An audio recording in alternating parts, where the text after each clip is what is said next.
In a kitchen in New Delhi's National Museum, chickpeas simmer in an earthen pot before being stuffed into dough and baked. The meal being prepared is no ordinary one.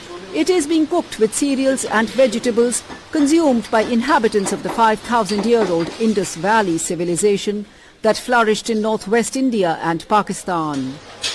Archaeological findings show that their diet included much of what is still eaten in South Asia. There's a lot of food which have continued. Everything to do with our innate taste, everything to do with survival food, it's similar. For example, chawal, the rice or the roti, it's only become more and more soft.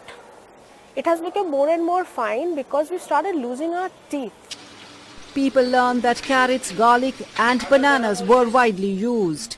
Breads probably came from cereals like barley and millets. A handful of spices such as turmeric and cinnamon added flavor. But the cooking techniques made it distinct. The food is a little coarse. You need to chew it a little more in your mouth before you can swallow it down. Everything is pounded through stone. Everything is cooked on either hot stone or on terracotta.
Or on terracotta. In kitchens, cooking implements like earthen pots were simple yet sophisticated. The base was thicker so that it didn't crack.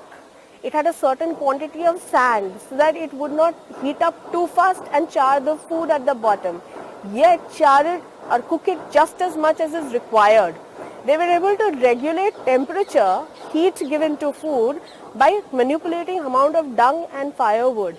The food traditions of an ancient civilization hold lessons for modern ages.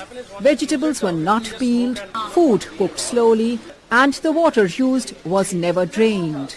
Everything is cooked in a pot, and because terracotta pots simmer very slowly, so it's pretty much going back into the dish.